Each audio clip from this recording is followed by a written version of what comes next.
And again, it's another movie that you'll laugh at and you'll have a good time watching. And next, we're going to move over to, I believe this is a South American effort. I don't remember exactly where in South America. Um, but there is a. This is called Plague Zombie, and there's the sequel in this, Plague Zombie Mutant Zone, which is kind of a back-to-back film. The first film leads off into the second film.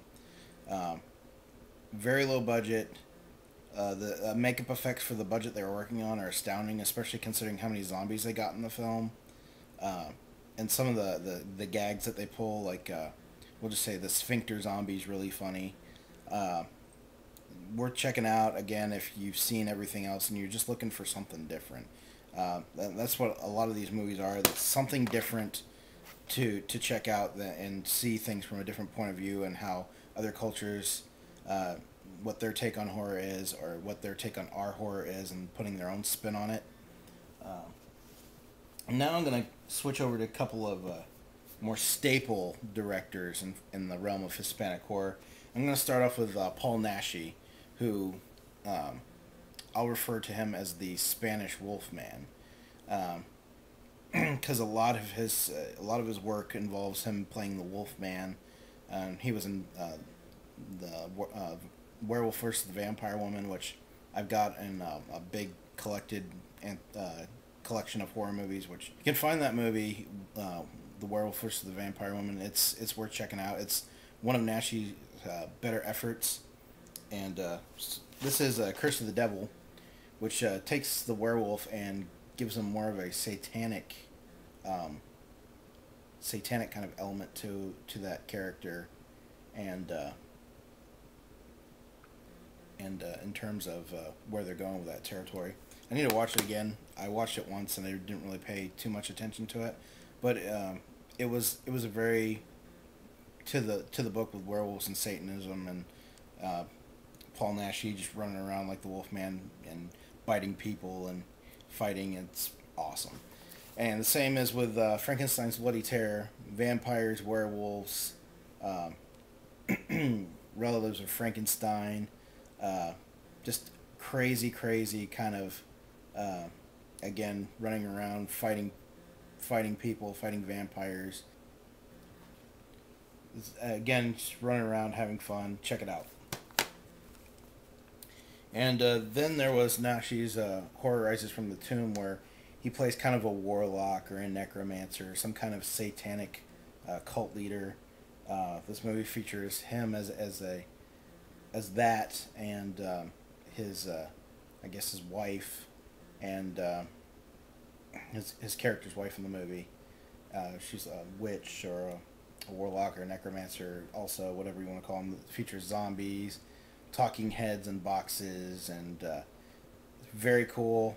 In fact, Paul Naschy made this movie in France and he made a lot of his movies outside of his own country because they were offended or they thought what he was doing was wrong or gross or what have you. So he'd go elsewhere to make really crazy, really great horror movies. And kind of an unofficial sequel to Horror Rises from the Tomb is Panic Beats. Features the same kind of storyline, same characters, and it's kind of continuation of Horror Rises from the Tomb.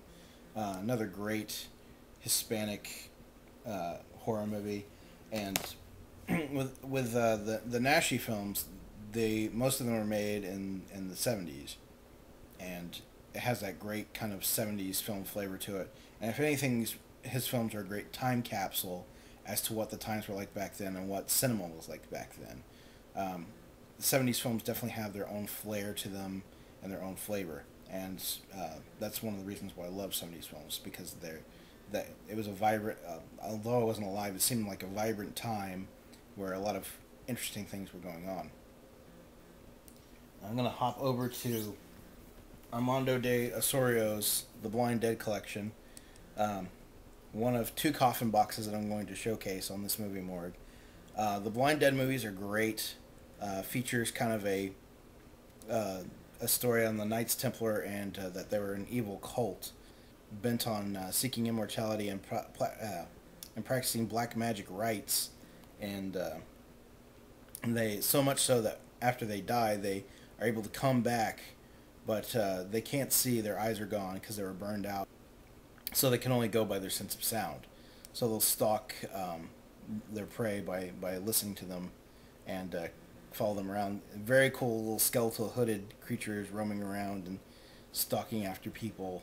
The slow motion photography in these movies are great, and there's actually 4 movies in the set, all 4 of them, and a bonus disc uh, featuring I think interviews with the director and stuff like that. And the second coffin box I'm featuring is the Coffin Joe Trilogy, which apparently in Region 2, which I believe is the UK region, they came out with a box set that has a lot more of Coffin Joe's films in them. And Coffin Joe is someone that the horror elite really know and care about. Like people like Rob Zombie and Killjoy Necrophagia really dig Coffin Joe, and as I do, I dig Coffin Joe. His movies are very, dare I say, poignant in terms of society, especially the third film in this box set, The Awakening of the Beast, which is a very political film. And Coffin Joe, going back to the whole character behind these, he's kind of an undertaker, warlock, necromancer kind of character. Wears a top hat and a cape, and has long fingernails. He is officially Brazil's boogeyman. Yeah, these are Brazilian films, and it's very, very crazy. Again, different cultural mindset. The first film is cool because it has kind of an introduction where a witch kind of it's almost like taking you back to the old EC comics where the old witch would be one of the characters introducing the stories. The purpose of these films is that he's trying to find the perfect wife for him because he's a savage, brutal man, and the third film in this actually isn't the third close in the trilogy. They just finished making that not too long ago, and it's being played in various film festivals around the globe. And hopefully it will come out on DVD soon, so I can check out the actual final third Coffin Joe Trilogy film, which Coffin Joe is in several films that he had directed and made. And the reason why he's so creepy, Coffin Joe gets his legend, aside from the films that he's made. Apparently, when he was a boy, he attended a funeral where the corpse rose up and its eyes were open, and that kind of was a marking moment for him, and the people around him thought that he was there. The reason that it happened is because he was there. If you love world cinema as much as I do, aside from just the horror genre as itself, then you owe it to yourself to try and find these films or rent them or borrow them from friends that you have and watch them, see what's different about them, laugh at them, enjoy them, and just branch out and see what else is out there.